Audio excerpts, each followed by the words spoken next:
Friends, hello बंधुरा, आप सबको स्वागत है हमारे आज की वीडियो में। देख सकते हैं बनाने वाले हम लोग मौसम्बी का जूस। उसके लिए हमने मौसम्बी को ले लिया। देखिए हमारा नया जूस मशीन। अभी हम लोग इसको अच्छी तरीके से दाबेंगे, ऊपर से दाबेंगे और निकालेंगे इसमें। तो देखिए थोड़ा थोड़ा निकल रहा है। ऐसे ही आप हमारी वीडियो में बने रहें। आप कस के दबाई कस के ना तो भाई यही पे ऊपर रह जाता।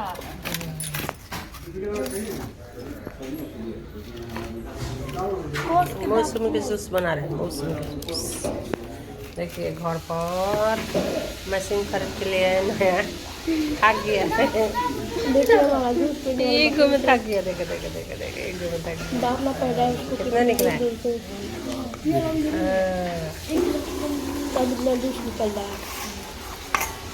बाय फ्रेंड्स, देखिए हमारा जूस बनकर तैयार। बाय। अब अगली वीडियो में मिलेंगे।